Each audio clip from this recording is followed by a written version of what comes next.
word traveled, and it really came from the three girls because everybody believed the girls. I mean, first of all, there was a military presence in the town of Virginia, in and around the town of Virginia, that no one had ever seen before. There were military blockades of roads they couldn't get through. There were threats at gunpoint with people who lived at residence. That I live in that house right there. Let me through here. No. Yeah. And no. You know? Yeah. 3 o'clock in the afternoon, you got a gun to your face? You can't go home? Like, really? What the fuck? You know? And then I got the local media guy, not Nedia.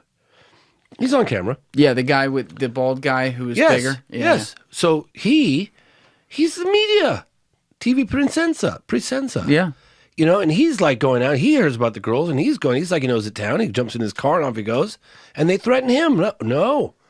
And he's having media ask people at the military base about these reports. You ask one more question, and your men are going to jail. We're going to talk about us. This is a national security issue. You are not going any further beyond this point right here. Didn't the mother say, maybe I'm mixing this up, so correct me if I'm wrong. Yeah. Didn't the mother say, like, quote unquote, men in black visited her home? Yes. And the girls a few days later, and they were literally like men in black, one of whom spoke, the other 3 didn't, and he spoke Portuguese and said, you can't talk about this? Tried to get him.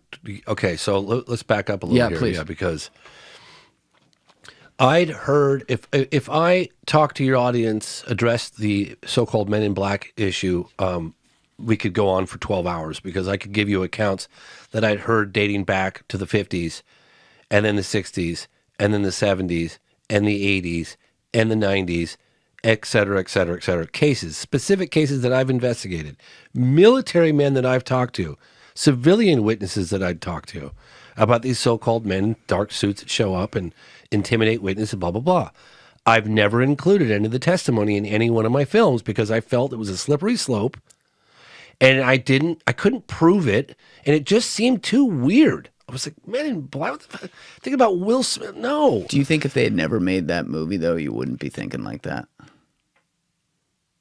Well, when did that movie come out?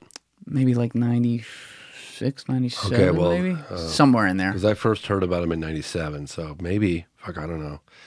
But in any case, I avoided it like the plague, okay? When I got to Brazil, and the mother of the 2 daughters, her 2 daughters that came in contact with that being, whatever, when she told me that story, I was so profoundly moved. I finally said, the hell with it. I'm gonna include this testimony in the piece, and I don't care what anybody thinks. If anybody can attack me or come at me, James is reporting on Men in Black, whatever. Look, it was very subtle. It wasn't, you weren't like drawing a ton of attention. Yeah. I left it in. Yeah. I left it in because I believed her. And I'd heard enough testimony from both civilian and military over the decades. I said, it was a straw that broke the camel's back for me. And I said, okay, I'm going to put this in. I'm sure I'm going to get criticism for it. Whatever. James is reporting on Men in Black figures now. Like, I get it. And what exactly, like, we kind of said it, but like, were there any crazy specifics that she mentioned that really stood out to you about what they said? Yeah. They had a briefcase full of money, foreign bills, probably US dollars, that she could leave, but she had to get her daughters to go on news stations and say they were lying. And that they made it all up, and what they saw was just like a homeless guy or something like that. And the mother refused. And they did it. Like, I mean, she said they were kind of scary. Like, they were very intimidating. And that one of them spoke, and the 2 others just sat there quietly. And I think she said they took notes. There's 2 others, not 3 others? 2 others. There was 3 in total. And they were intimidating, and they were forceful, and she was scared. And she finally threatened to call the police, and they ultimately left. And she said, my daughters are not liars. My daughters are not lying. I'm not going to go relocate in some other foreign place with whatever money you're trying to give me. Why wouldn't they kill them? Oh, God, that would have been such an obvious cover. I mean, those girls were everywhere. They just killed all 3 girls and the mother. Oh, yeah, because they've already gone on. They were all over the place. They were all over the news. All over the news. Those girls made this, they catapulted this. Everybody believed the girls. Why did they let it get to that then? I think it happened so quickly. And look, the cover-up. I'm just trying to poke holes. Yeah, no, for sure. And look, there were everyone of the town, like, was one of the reasons why I went down to the town square. It seems kind of silly and lighthearted, whatever, but I did it because if an event of that magnitude had happened, surely people of the town would have some sort of information, heard something. Right. And so, and it's exactly what happened. Oh, my cousin saw this. Oh, I saw, like, later that night, I saw this flying saucer looking, you know. So military trucks, you know, unprecedented. We don't see military trucks in downtown Virginia. That never happens. Like, you know, they were cordoning off the hospitals, like, you know. So, and that's what Carlos Souza was saying too. Well, he talked about the men in dark suits. Yes. He said it was scary. Like, I mean, it was like, how the hell they know all about me? They knew about my wife, where I lived, my daughter, like everything. He said it was terrifying. So back to Cherese. Yeah. You get this doctor to backtrack. And I think I saw it. I see what you're saying. I thought at first when you were saying, but he backtracks, like he was going to admit, like accidentally, that like he knew all about what the guy told him. But didn't you also, God, there's so much going on here. Didn't you also say in there that like this was maybe 15 minutes ago, where you were like the doctor allegedly was told things at the bedside by Cherese? Yeah, so he slips up right there, the segment that you just shared with your audience. But he said the sister, no? He said he revealed what happened because he was fearful for his life. To his sister. And then he says, according to his sister. But no, it was according to, because he kind of catches himself like revealing too much. Then he says, according to his sister. No. He revealed what happened because he was worried. He was dying. Yeah. And the doctors couldn't fix him. What happened? Why are you sick? Of course he's going to tell me. And he says so right there, you know, so, and he dies. And the other doctor, according to the family, said, we got to put him in the ground immediately. Like no memorial service, no nothing. Put him in the ground. Did. Yeah, the doctor that was on duty that day. When he died, the doctor that was on duty said, got to get him in the ground, like immediately. Okay. We're gonna skip over the radiologist and military X, and we're gonna come back to them. Yep.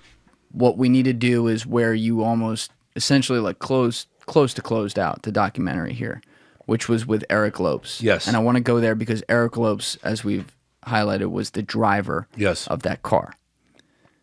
Now, Eric Lopes, as you found out, and you're going to describe in a minute, is alive today. Yes. Where I may disagree with you, I'm not going to say like, oh, it's impossible that the alien infected him with something and that's what killed him. And is it possible that infection could have absolutely really shown up and shown teeth 2 weeks later because it settled in and it got his bloodstream and he died? Absolutely. But I tend to think, especially given the fact that this guy was talkative at his bedside and his sister was involved and whatever, I'm more of the opinion here that he was polonium or something poisoned by people from the government who were afraid he was going to speak. Why wouldn't they have killed Eric Lopes at the same time? Because, and I may have misunderstood this, so correct me here. I think Eric Lopes, two things, was somewhat connected within the military by family. And secondly, he also kind of proved the point because he shut the fuck up. He didn't say shit to anybody. And let's dovetail that before I get your response to that. Can you describe how you got in touch with Eric Lopes and then what happened? Yes. So I'm like, these accounts of capturing a live alien with your bare... First of all, I believed the girls. I wouldn't have gone any further. I mean, I really believe the girls' testimony. And then you've got these accounts that were just a few blocks away from where the girls are at 5:30, 6 o'clock.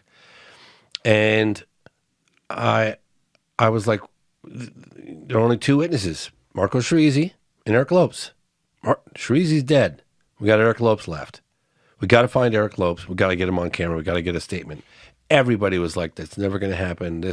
He's completely gone off the radar. He won't even talk to the family. He won't give a statement. He was good friends, Eric Lopes, with Marco Cherese. They grew up together. Mm-hmm. Eric Lopes fell in love with Marco Cherese's other sister, not Marta, and ultimately married her. Okay? Her brother died. Okay? Her brother died, and she married the man who's the only other living witness. They're together. We decide, I went to the mayor, Mayor Vergy, in the active mayor, not retired. And he was incredibly transparent on the case. He talked about the witnesses that he'd heard and seen and met, and that he believed that this story happened. Okay, the mayor says this on camera, which is a pretty big deal. I don't think it's ever been done before. Yeah. So the mayor was like, well, whatever I could do to help. I was like, let me think about that one for a minute. So I said, yeah, we'd like to find this guy, Eric Lopes. Nobody can seem to find him. He's been off the radar. We can't get any statements out of him. He goes, sure, I'll help you with that. Yeah, I'll do that. So he arranges from the former, I think it was like a police sergeant or chief police in and around the area in Virginia. I got him in the film. He says, yes, go meet this guy. He's a friend of mine. He used to run the chief police, whatever. We found his address. We're going to take you out there. And it was him. I have the specifics. It was like sergeant police, you know, and I show him in uniform back from 96.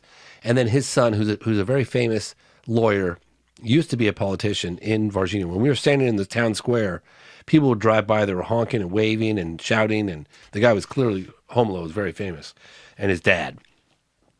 They were going to take me out to the location. I was following him in his big executive black Mercedes, and then just drop me off. And then I was on my own. Like, here's his house. Good luck. Well, I always listen to this little inner voice. I always listen. I never ignore it. Sorry, this thing's. Oh, the thing went out. Go. No, I got it. Oh, it's good. Yep. I always listen to this little inner voice, and I thought to myself, I don't think I should walk up to this guy's house solo. I think I should have some locals that have known him and grown up in the area. So just as we were about to follow this black Mercedes out to the house, I stopped and I got the translator and I ran up to the car. We're all like ready to go. I said, hey, Homelo, would you mind getting out of the car and walking up to his front door with us and helping do this thing?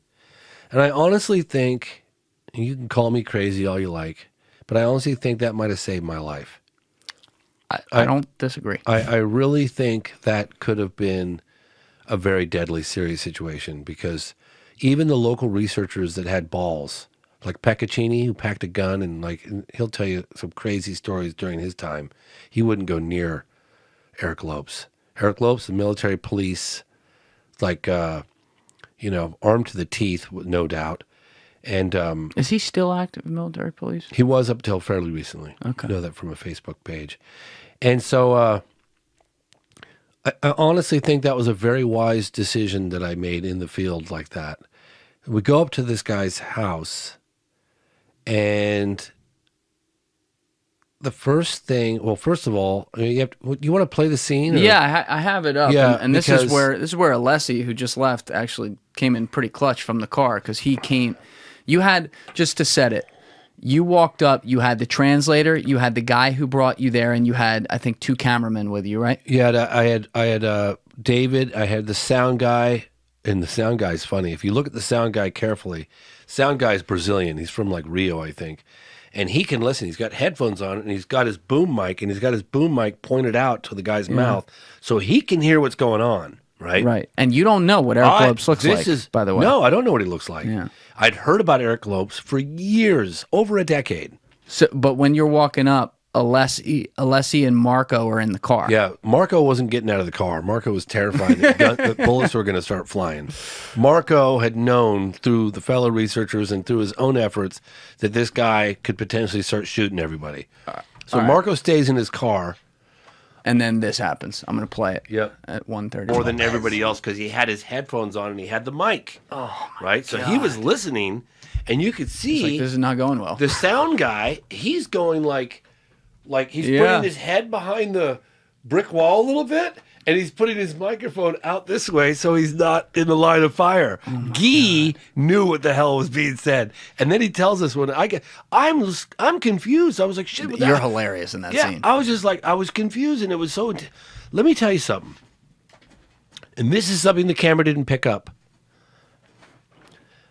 I'm standing there, and I'm looking into this guy's eyes. Eric Lopes. Well, I didn't know it was Eric Lopes. I didn't know. What I did know, I'd never seen a face like it in my life. Not because he looked different from other people that I'd seen, but because it looked like a guy that had been exposed to something that has been burdening him for 26 years. It looked like a man who'd witnessed something so deep, so profound, so deeply moving and disturbing, and he can't talk, and he can't. How fast did you make that calculation? As soon as I saw his eyes. What was it about? Was it like, people describe like the old Vietnam veterans had like the 1,000-mile stare, 1,000-yard stare, like they're looking at you, but they're not. Let me tell you something.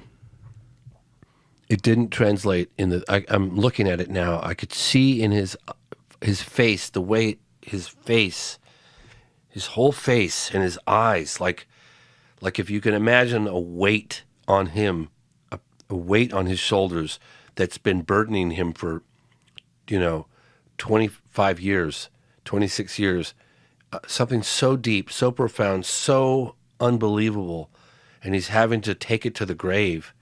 Just imagine, just put yourself in his shoes. I'd never seen a face quite like it. I'm telling you the honest to God truth. I just remember looking at it going, you're the only one there. I didn't know. You guys were there. And I was the closest. I was right across from him, and I was looking up at him. First, it kind of spooked me because I didn't know. I didn't see anybody get the door. Well, he was in the window. Yeah, he was in the window, but I heard talking, and I was like looking for something in my trouser pocket, and I heard talking, and I looked at the front door, and I didn't see anybody at the front door, and I was like, where the hell? And then I look up, and there he was, and that is when there was something about this guy's face, his eyes, like, wow, that was somebody who's been carrying something with them deeply troubling. But the way, from the viewer standpoint, because again, you could see him close, but the camera's kind of far away. We can barely make him out. Dave was trying to do this, and he was doing this to the cameraman the whole time. He had another. I didn't see. He had another. Oh yeah, no, he was going like this, like this. I saw him do one of these quickly, but you're saying he was moving like a clock almost. Dave said that he'd never had that happen to him in his life before, where someone was looking at him, at the cameraman, looking at him, going with a hand down here like this. Dave was freaking out, man. Like it's never happened to him before. And the sound guy's like never happened to him before. And I'm somewhat clueless. I'm right across. I'm trying to figure out what the hell's going on. I want my question. Yeah, and I was like, pregunta, por favor, please. I wanted to know so badly. Like, because I'd heard about this witness for so long, and we had to get the help of the mayor to go out there. It was a big deal. What was the one question going to be? Where you were like, I just want to give a statement. I wanted him to give me a statement of what happened. Like were you driving the car? Were you driving the car? Yeah, during the capture. Because the way his voice, and again, I don't speak his language. Here's something that you didn't get right at the beginning of this, okay? Sorry. What's that? Not your fault. Please. When we drove up, we just said, Eric. That was all we said. Eric? Eric? And Eric sees us walking up from the window, and he says, if you're here to talk about the ET, he won't talk. Not I, he. So he... Oh, third person. Yeah. He says ET. We didn't say we were here to talk about the ET. And we never said... All we said is Eric. Eric. And Eric says, if you're here to talk about the ET, he won't talk. So at what point did they figure out to... It's like the cops showing up at your house at a party, and then all the cops do is say, good evening, you say there's no drugs in here.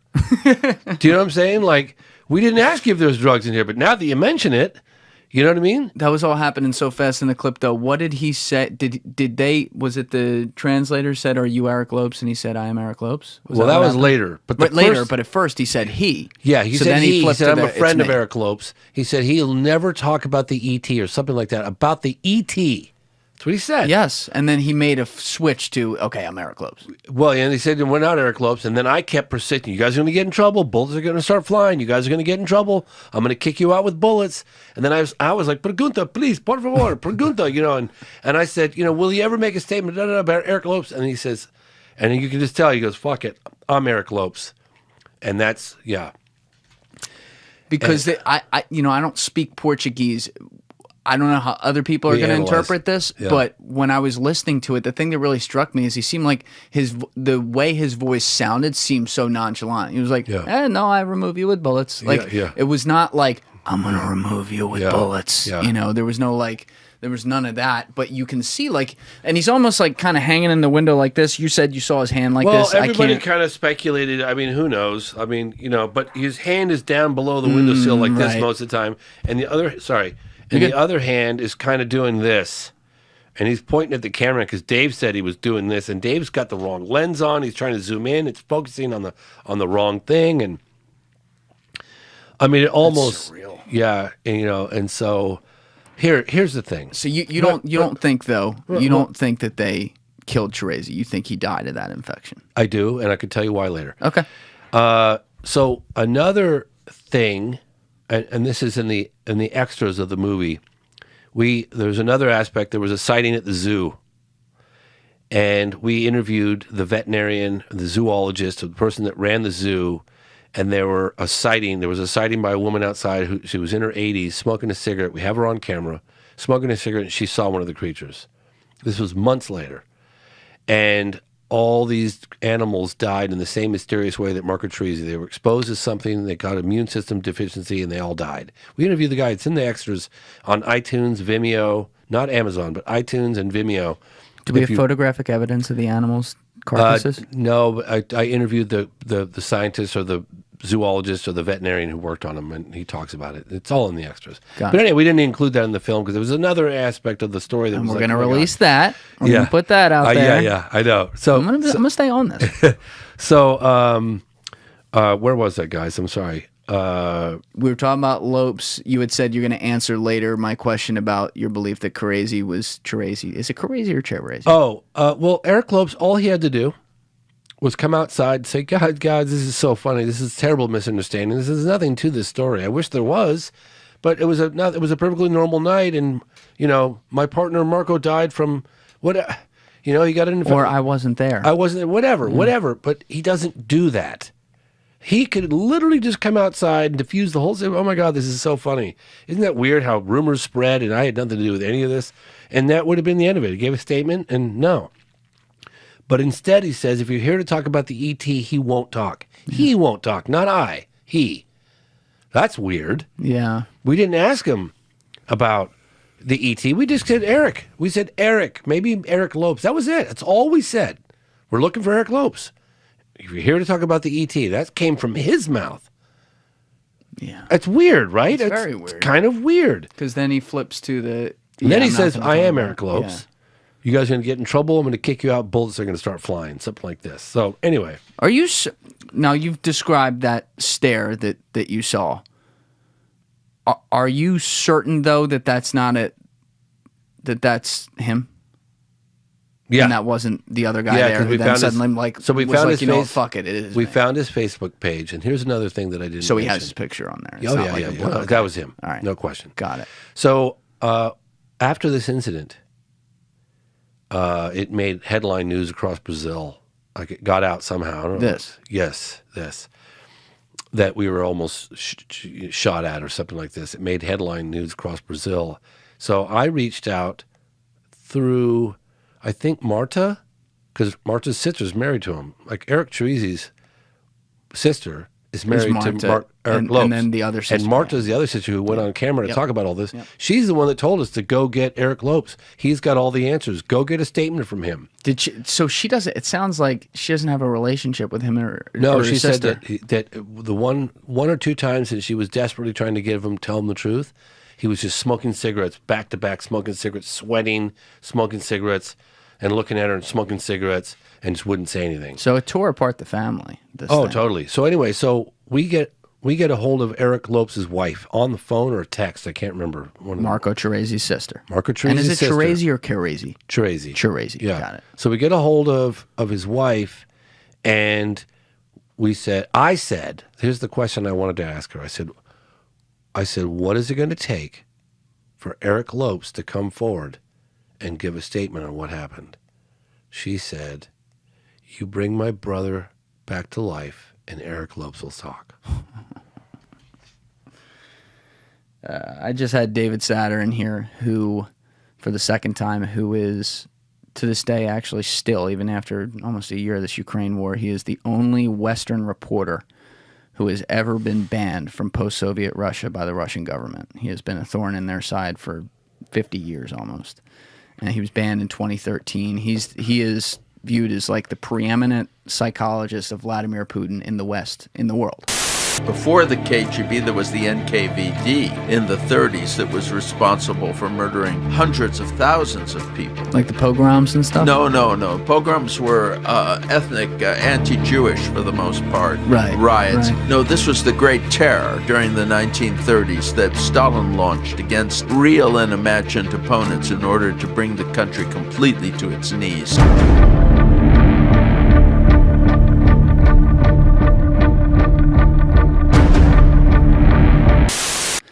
And one of the things he said to me that really does strike me, and he didn't say it, what's the term, carte blanche, or I don't know if it's carte blanche, but he didn't say it like this is always the case 100% of the time. I think he said most of the time, in my experience of 50-some years of journalism, when you get, he had mentioned a quote from a guy named German Ugryamov, I think, from Russia, who had given this insane quote about Putin with the apartment bombings and everything and how he did them. And it was like straight out of a movie. And he said, in my experience as a journalist, when you hear a quote from people, or even just a reported quote that someone may have said off camera somewhere else, and it's that good, and it ties everything together so perfectly, not something as simple as it happened, like the one you said earlier, right, but more like the one you just said that the sister said to you, Eric Lopes' wife. When you hear a quote like that,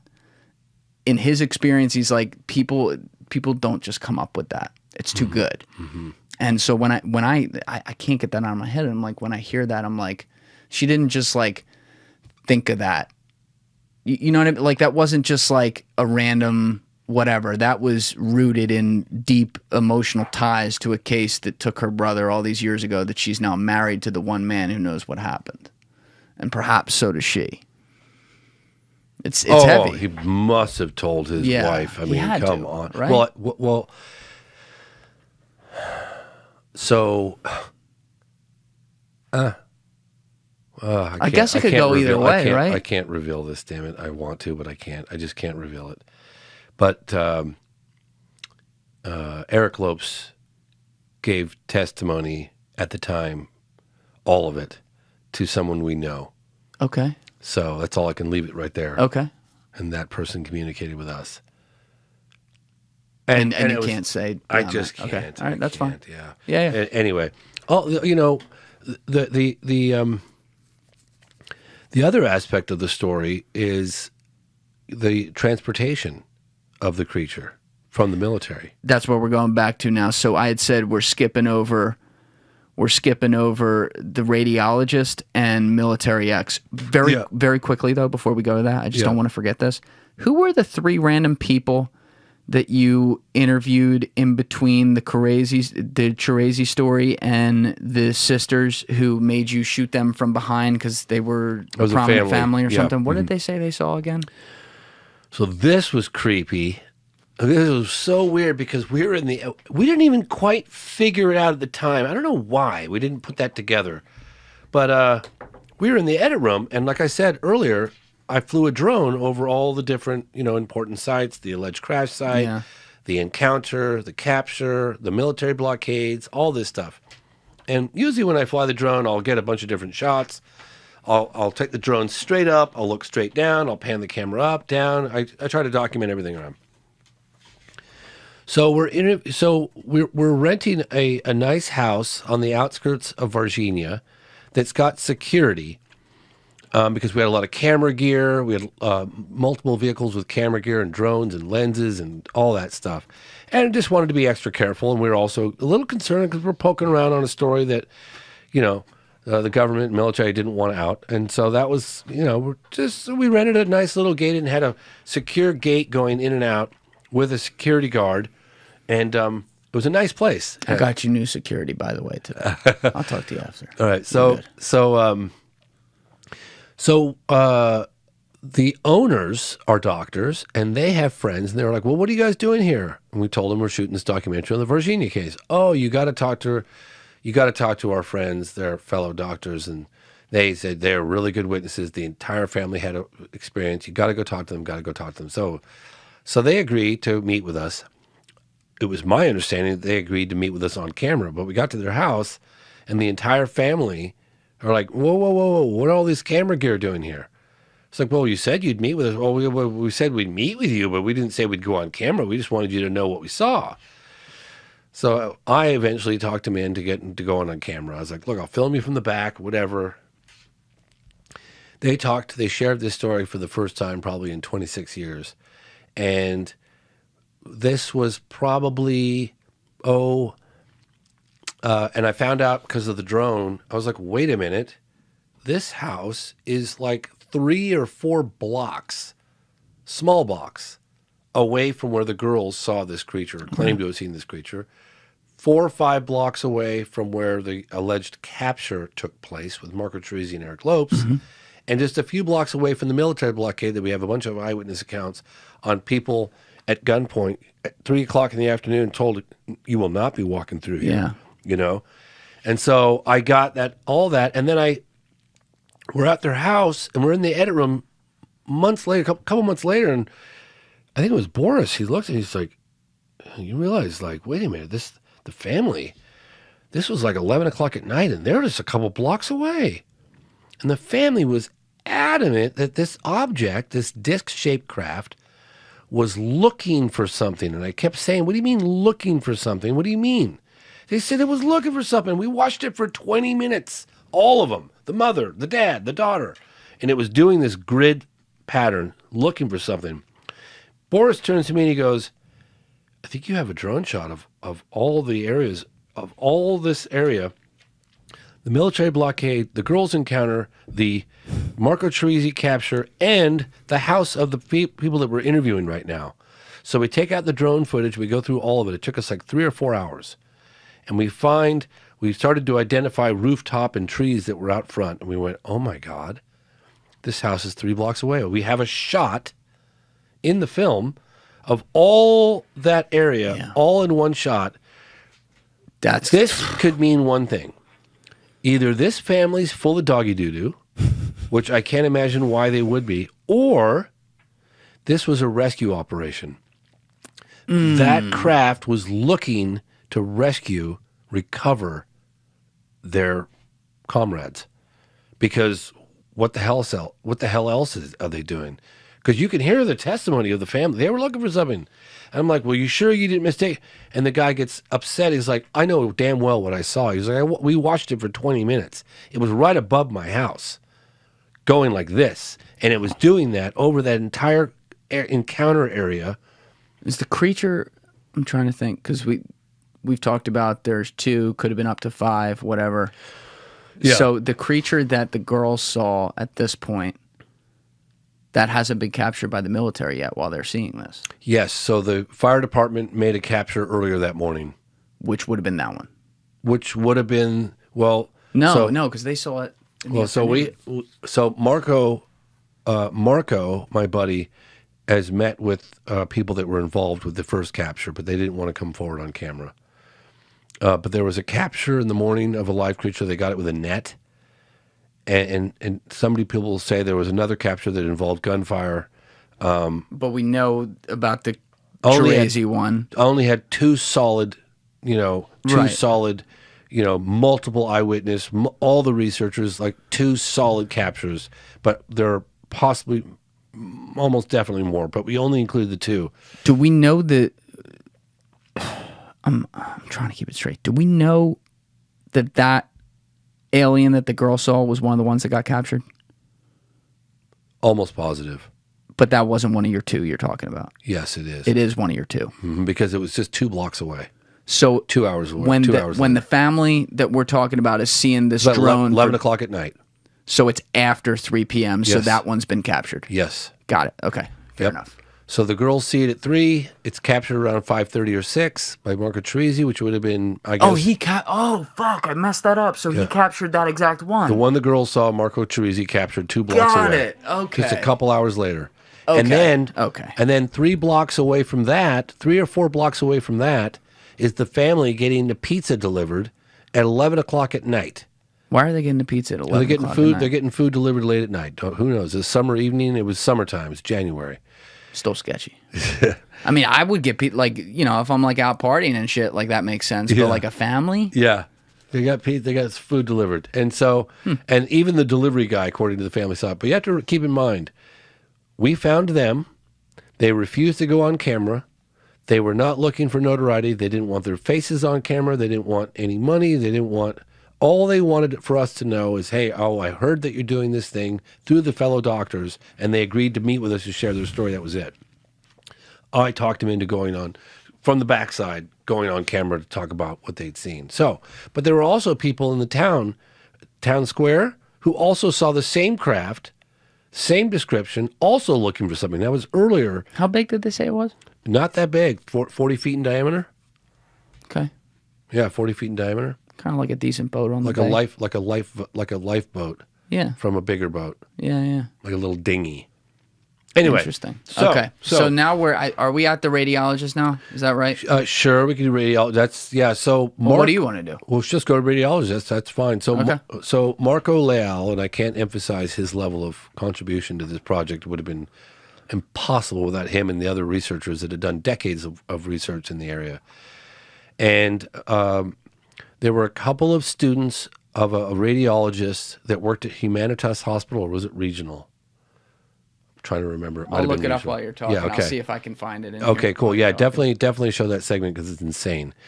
And a couple of his students, he had shared the story with his students years and years ago. And his students met with, by accident, Marco Leal, who's my co-producer and boots on the ground in Brazil. And Marco found him while he was still employed. He confirmed that, you know, the story, and said he'll never come forward publicly. Marco followed him. He disappeared. Then he found him again. Then he would disappear. And this went on for about 7 years. Marco Leal is your guy with the mustache. Yeah, the heavy-set guy. Yeah. So Marco finds him years and years and years ago and develops a relationship with him. And finally, after he'd been retired for multiple years, agrees to meet with us to go on camera, provided we disguise his voice and don't reveal his face. And he was a radiation. He provided photographic evidence of him being at the hospital. We knew we knew he was who he said he was. We've been chasing him down for 7 or 8 years. And his testimony, I don't know why, for some reason, but there's something about his story that I found really, really compelling. Almost kind of makes your skin crawl. I don't know if you want to play a little segment. Yeah, I have it right here. Let's pull it up. Just another day at the office, and all of a sudden military jeeps and trucks show up with armed rifles. Yeah, I'll leave it at that. And this guy had his... Crazy, right? Yeah. So he and there's amazing recreations if people aren't watching. I get goosebumps on that one. Me too, man. I mean, like and you did a good job with like those artist drawings of like what he's trying to describe. Yeah. But you know, if people are on Spotify and YouTube and didn't see those, you'll see it in the documentary, which you can get on Amazon Prime, Apple TV. You can rent it, buy it, all this stuff. If you buy it, get it from iTunes because you get for the same price. You get 2 hours of bonus material or Vimeo. I'm an idiot. I bought it on Amazon. All right, I'll buy it on iTunes too. But this, when you're looking at those recreations, I guess he was like taking the images by pressing a button farther away, and the military guys were right there, and he didn't get to review the images, which he found unique. Cause he never doesn't review them ever. And he also, the history of his career, he never doesn't get to look and verify the images are correct. And I think, correct me if I'm wrong, he was also saying because they were never going to have me verify, why did they have me do it when I'm a guy who actually knows a lot? Why didn't they have any one of the nurses who may not know fucking anything, but they know how to press the button, do it? That was curious to me. And why he was chosen to take the x-rays in general, just overall. Like the whole thing was just, you know, it's another one of those cases where you have it's a little piece of the puzzle. There's no one person that we met with that had the full kind of, overview of the whole case. But when you start to put all those pieces together, you know, the other guy as a military base saw something being loaded up on a Navy truck. It was something like a body, like a coffin type thing, hermetically sealed metal box, whatever. You know, you start to put all those aspects together. And then the secrecy and the people being threatened and the military trucks' presence in the town of Virginia and local residents being, at gunpoint told they can't come through to get to their own house. And all of those things. It's such a crazy story. And I get that knee-jerk reaction of there's no way this happened. This is too unbelievable. I don't even know. I can't even find a word in the English language to describe like how, how it's just, you can't wrap your mind around it. You can't, if it happened, please tell me a story that's more significant than this. Okay, I'm just begging you. Okay, if it happened, find out why. Yeah, and it's like, it's just potentially the biggest story, and I don't have all the answers. I want more answers. Yeah. I want military involvement from the United States. That's one of the things that came out while we were there. Coincidentally, and I don't think this had anything to do with us being there, the very radar control officers, the guys that sit at the airports with the towers and they monitor all the radar of objects coming in and out of Brazil and all that stuff. Well, he was, January 21st or 22nd, 1996. He came forward while we were in Brazil. Like, I guess that would have been 2021. The guy watching the thing. The guy watching the radar scope. The guy that's with the Brazilian. Now, he's also part of military because you're, anything to do with, I guess. Yeah. And you could look. So he says that a plane came in from the United States Air Force, USAF, he calls it, USAF. And he said this plane came in and it didn't have the normal authorization from the Brazilian government to come in. There's a technical word for it. I'm sorry I don't remember the name of it off the top of my head. But you cannot just fly into Brazil without this authorization from the Brazilian authorities. You have to get it, OVIV or OVAV something. You can look it up. And I got the other guy's testimony here. You should actually take a look at it. He basically says that they came in without British authorization. They were going to come into Sao Paulo, and instead they went to Campinas. Campinas, we have direct testimony. I'll put the Google Earth on the corner of the screen. Or show a scene in the film. You can also do that too. Campinas it's SpaceX military base, and that is where the university is. All the scientists, prominent like doctors, school of education, like there's SpaceX military base. It's all the heart of the intellectual heavyweights, the scientists, the scholars, the medicine, like it's all out of that region. And the gentleman who is at ESA military base, which is the heart of operations during this recovery of this thing, Virginia. Yeah, it's outside Virginia. I think it's like right there. Yeah, it's in the region. It's in the state of Minas Gerais. And the military base, we show clips of the military base from the drone in the sky and blah, blah, blah. I can't believe that fucking drone didn't get shot down. I know. I was like a little further. And I was like, this might not end well. I was like a little further. Oh God. Okay, turn it, abort, come back. I flew my drone over the military base. I wanted to get shots of the military base, but it was really mission sketchy. Accomplished. I know, mission accomplished.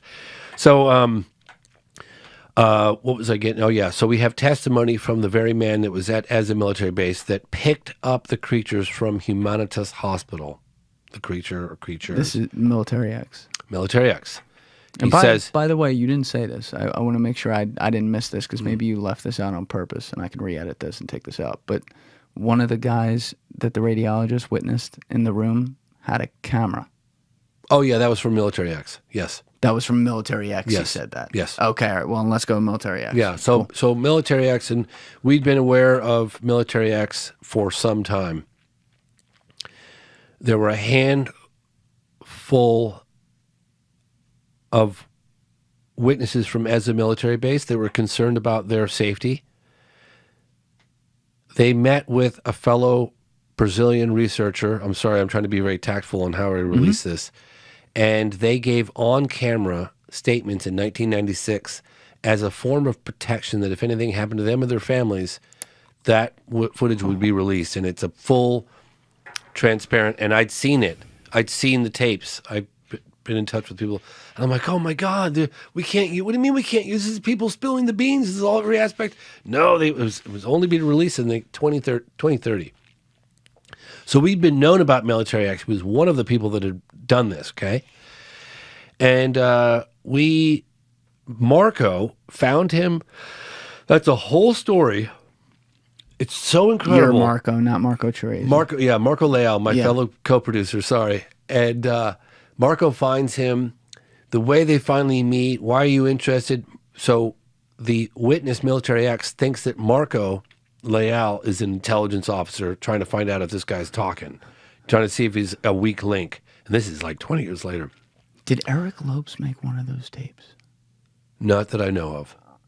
I've seen the tapes. I've seen all of it. So no. I mean, I haven't seen Eric Lopes on camera, no. When did they make those tapes? 1996. Yeah, but like a week after? 6 months after? I want to say maybe a month or so. There was a press conference. It's in the movie, the press conference. And during that press conference is when those tapes were being made right down the street. Okay, so Which is kind of weird. Cherese's dead. Cherese's dead, yeah. But Cherese did not make an on-camera statement like right, that's what I'm saying, but he's dead. Yeah. Interesting, okay. So anyway, Marco was clearly trying to get Military X to come forward. Military X said, "There's all the money in the world. I'm not going to come forward. It's never going to happen. You can just forget about that." But they became kind of friends. And while I was there, I just said, let me go meet this guy. See if he'll just meet with me. Off the record. Just meet with me. And to my surprise, he agrees to meet with me. Marco and I didn't dilly-dally. We got into our car at night and we drove up into the way north of Virginia. And we arrived, and boy, I could tell you, I felt like it was different, right? We're kind of in the depths of Brazil at that point. I stood out, and we got to this place. It was like a road truck stop bar kind of place. And it was at night, and the bar kind of spilled out into the parking lot. Like there were chairs that were from the bar that just, more so than just the terrace, it just spilled out into the parking lot. Were you guys managing tails while you're down there? Like, are you checking to see if you're being tailed everywhere? I mean, I was, the paranoia started a little bit around this time. Okay. So we show up at this place, and people are looking at us. I mean, I really stood out because, You don't say. Yeah. And so Military X is with another guy, younger guy, and they jump in the back of our car, and they're like, let's go. It's like, okay. We're like, where are we going? Like, it was a little sketchy. He takes us off 6, 8, 9, 10, 12 blocks away. We go to another restaurant that's outdoors. And we sit outside, and the waiter, this woman, is like, well, what's going on here? What are you? Who are you? And what are you doing here? Who are you with these guys? Like, what's it? It's like, intelligence what are you officer. guys talking about? Like, just started asking all these questions, but kind of like jokingly, not like pleasantly, like lighthearted, but still, she was curious. Like, what the hell you guys do? This is weird. This is a weird situation. What's going on? Kind of thing. And Military X jokes with her and goes, "Oh, we're talking about Disneyland." We all kind of laughed, and then off she went, and she didn't ask any more questions. But we just talked, and I was looking him in the eyes, and I talked about the importance of, sometimes there are stories that are more important than individuals, and that this is kind of, if this really happened, this story is so much more important than any one of us. This is a big story that could potentially have a greater impact on all of humanity, kind of thing, And when you were asking him this and meeting with him, because this is before you interviewed him on camera, obviously, I look him in the eyes. You knew full well what his role allegedly was. Absolutely. I'd already seen the 100%. There's no doubt about it. Zero.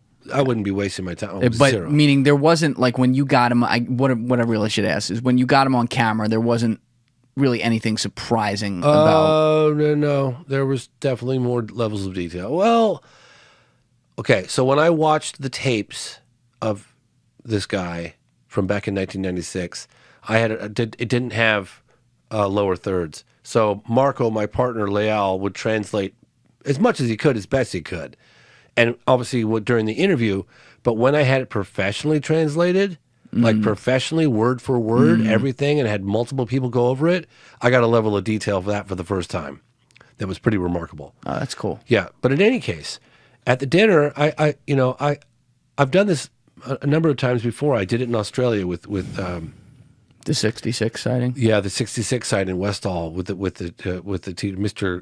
Greenwald The teacher. Yeah, Greenwood. Yeah. I think it was Greenwood. Yeah, I did it with him where I look people in the eyes and I look into their soul, and like I just explain the potential significance of their story, and that it matters more than us. Like, and if everybody, if everybody stuck to that level of secrecy, like, it's just not fair. Like, this is something that we're all entitled to, kind of thing. In a nice way. I get the fear factor and all that. And I think he enjoyed meeting me. I certainly enjoyed meeting him. What did you see when you looked in his eyes? Oh, because you I talked in saw detail about these other guys. Beautiful, beautiful human being. Like, he was so kind, soft-spoken, measured. He had a character that was just soft and pleasant and jovial and just light. It just seemed like a really beautiful human being. Really, I really mean that. But I didn't talk to him a whole lot about the specifics. I didn't say, "Tell me what you saw." Like, what did you? I didn't get into that because I wasn't going to push his comfort zone. It was just getting to know each other a little bit. Told him what I've been up to for the last 20 whatever years, that kind of thing. We just had a really nice meeting. And then we left, and we didn't say, meet with us, go on, none of that. But we kind of continued communication, Marco and I, and then, for whatever reason, he's getting separated from his wife or something. There's something going on. There's a very small window where he's suddenly considering meeting with us and giving a story. And it's, I don't remember exactly what day it was. I'm going to say it was, let's just say it was a Sunday, okay? I could be off. I don't remember. But it was a couple of days after we'd met with him, and he's suddenly thinking that maybe, just maybe, he might meet with us and do an on-camera thing like on a Wednesday, or he's flirting with the idea. So I see an opening, and Marco's going back and forth. We want his testimony so badly. The guy who potentially drove this thing around at the military base. I've seen all the photographs of him at the base. I mean, the guy is exactly who he says he is. I see an opening. And I know in the past that when there's an opening, you don't let it shut. And you don't let them sleep on it. You act now. Because if they're in the moment, if you let them think too much, like if he had gone to sleep that night, guess what? He would have gone, what am I thinking? Like, no, absolutely. I guarantee you that would have happened. He was oscillating. He was right on the fence. He was doing this. Our meeting was fairly fresh. So I said, you tell him we're coming right now. And he's like, well, I don't really know where he's going to meet. I don't know if we can do it here. I don't want to be seen with this. I said, we're on our way. I'm taking a chance. Load up the cars, rock and roll, baby. Let's go. And we're driving. It's like a 3 or 4 hour drive to the north. And, he was texting with Marco. They were on app Signal or something. I don't remember what Signal they were. They were on something. And they were kind of going back and forth. And it's like, oh, we can meet here. We had no meeting place. Oh, I don't know. It was like this. We're on our way. Finally, his biggest fear, we had one building that we could have met at, but it didn't have any power. We needed power. We needed light. So he's like, can't meet there. You damn straight ain't coming to my house. Like, that's not going to happen, And I can't be seen in public with you. I can't, none of these things. He was so paranoid. So I was like, well, let's get a hotel room and we'll rent the hotel room. We'll sneak all of our gear to the best of our ability into the hotel room. And then he just shows up at the hotel room, walks in the lobby, and up he goes to our room. We're never seen together. We're in a hotel room of our choice. We know it's not bugged. We know it's not, there's no way because we picked this hotel. So he seems to take to that, and we have a certain period of time, and that's how we did it. We went to the hotel room, and we set up very last minute, and got him in the room. And my biggest fear was, let's just say that we arrived, and Alessi was there with us too. Poor Alessi had to stay in the parking lot down, and he didn't get to see any of it. But my biggest fear is that Military X would arrive, and we're still unloading camera gear and tripods out of the damn car in the parking lot, and he was just like, that's it, I'm out of here. I told these guys I wouldn't, you know what I mean? So you had this little teeny room. We had a tiny little room, and we had a narrow window like this, and it was so precarious. At any moment, this guy was going to get cold feet and leave. But we did it. And you had it from the back with his voice changed completely. That was it. That was the only option. And it was... What did he say? So the day started out like normal, every day at the base. And then he said that he got a call. He was summoned. That's the word that he used. He was summoned in, that he was going to go on a mission. It was a secret mission. He was with some other fellow guys from S2, which is military intelligence. And then he was going to be driving a truck, and he was going to be following another vehicle. It was a combi, which is a Volkswagen bus. And he was following this bus. They arrive at downtown Virginia. Then they get to either one hospital, then they go to another. They go to the backside of Humanitas Hospital, and they pull their trucks up to the backside of Humanitas Hospital, and they get out, and they go inside, and there's like a military presence, doctors, people with clipboards, and there's a creature on the table inside of a body, like a box. And he sees the knee down. He sees everybody looking at it, and he walks in, and I don't think that he was supposed to see it. He walks in, not really knowing what the hell's going on, and he sees this creature from a little above the kneecap down in a box with sees the toes sticking out, right? He sees the leg, part of the leg, brown skin, oily, greasy, just like everybody talked. Thank you for watching the video, guys. If you haven't already subscribed, please smash that subscribe button and check out this clip's full podcast episode by clicking here